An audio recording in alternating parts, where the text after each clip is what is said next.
दुनिया की सबसे खूबसूरत रेल लाइनों और विश्व धरोहरों में शुमार कालका शिमला रेल लाइन एक बार फिर सुर्खियों में है, लेकिन बुरी वजहों से। बीते दिनों कालका से शिमला जा रही toy train Shivalik deluxe Dharampur और कुमारहट्टी स्टेशनों के बीच पट्टा मोड़ नामक जगह पर लैंडस्लाइड में फंस गई। हालांकि ट्रेन चालक की सूझबूझ के चलते कोई बड़ा हादसा नहीं हुआ और इसमें सफ़र कर रहे करीब 100 यात्री बाल बाल बच गए। फिर भी रेल मार्ग काफ़ी समय तक बंद रहा और सभी टॉय ट्रेनें कैंसिल करनी पड़ी।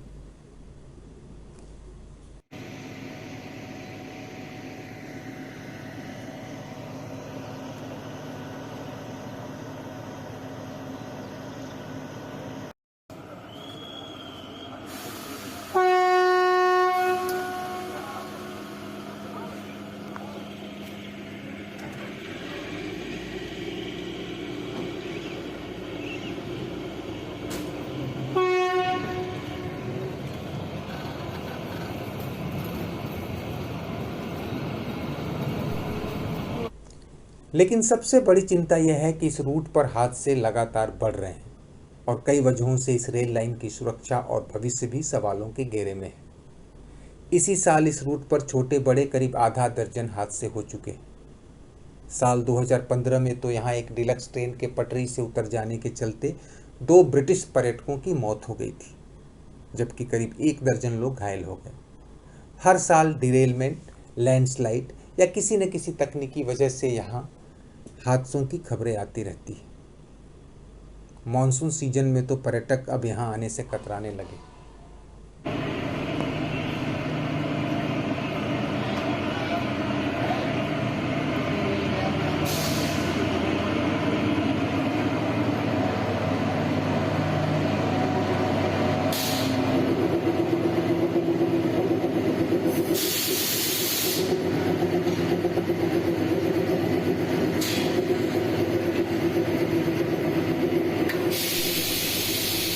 पर्यावरण और पर्यटन विशेषज्ञों की माने तो करीब 125 साल पुरानी इस हेरिटेज लाइन को बनाए और बचाए रखना अब सरकार के लिए बड़ी चुनौती बनती जा रही है। जानकारों के मुताबिक फिलहाल कालका शिमला रेल रूट के भविष्य पर 3 तरह के खतरे मंडरा रहे हैं।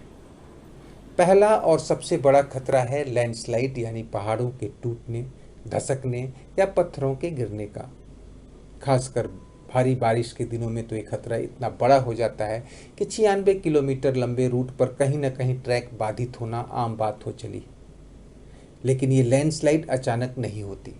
इसके पीछे एक बड़ी वजह उभर कर आई है इस पूरे पहाड़ी क्षेत्र में विकास और सड़क निर्माण के नाम पर होने वाली अंधाधुंध कटाई और खुदाई। लैंडस्लाइड से सबसे प्रभावित कहे जाने वाले सोलन जिले में राजमार्गों के निर्माण और चौड़ीकरण के लिए हाल में हुए कटाव ने रेल ट्रैक सहित पूरे पहाड़ी ढांचे को कमजोर किया है। जगह जगह होने वाले निर्माण कार्यों से भी लैंडस्लाइड का खतरा बढ़ा है।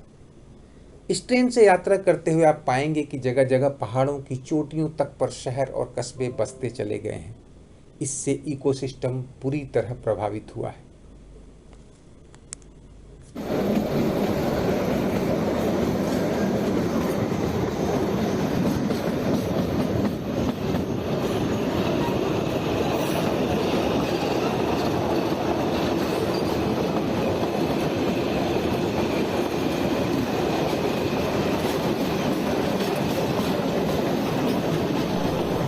दूसरा खतरा ग्लोबल वार्मिंग और जलवायु परिवर्तन का है। इसके चलते जहां एक और लैंडस्लाइड की आशंका बढ़ी है, वहीं स्थानीय पेड़ पौधों और जंगलों को भी काफ़ी नुकसान पहुंचा है। पिछले ही साल हिमाचल की कई पहाड़ियों पर जंगल में लगी आग ने इस रेल लाइन के दोनों तरफ फैले पेड़ों और वनस्पतियों को काफ़ी नुकसान पहुंचाया। इससे ट्रैक का आधार तो कमज़ोर हुआ ही, इस रेल लाइन की सुरक्षा को लेकर भी कई तरह के सवाल पैदा हो गए। इस रेल लाइन को गर्मियों में आग, बारिश में भूस्खलन और सर्दियों में बर्फबारी का सामना करना पड़ता है। इससे नैरो गेज लाइन के डैमेज होने का खतरा बढ़ जाता है।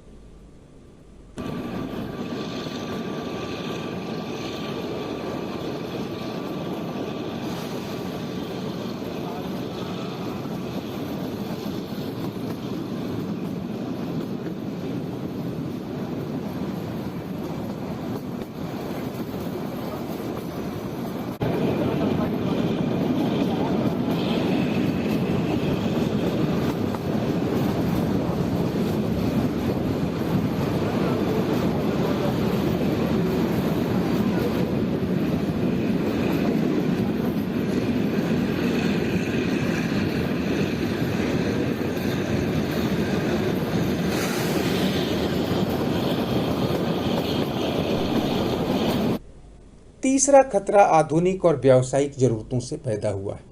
एक तरफ बढ़ती आबादी और पर्यटकों की संख्या के चलते इस लाइन के आधुनिकीकरण की मांग बढ़ी है, वहीं सरकार इसके हेरिटेज स्टेटस को हर हाल में बनाए रखना चाहती है। भारत सरकार इस ट्रैक और टॉय ट्रेनों के संचालन पर सालाना करीब 100 करोड़ रुपए खर्च करती है, जबकि यहाँ से कुल रेवेन्यू 10 करोड़ से भी कम मिलता है। हाल में यहाँ आधुनिकीकरण और रेवेन्यू बढ़ाने के कई प्रस्ताव आए, जिनमें पूरे रेल मार्ग के बिजलीकरण, ट्रेनों की स्पीड बढ़ाने और सुपर लग्जरी टूरिस्ट ट्रेनें चलाने जैसे प्रपोजल थे। रेलवे की एक रिपोर्ट में तो यहाँ तक दावा किया गया है कि इस रूट से 500 करोड़ रुपए तक रेवेन्यू जनरेट किया जा सकता है।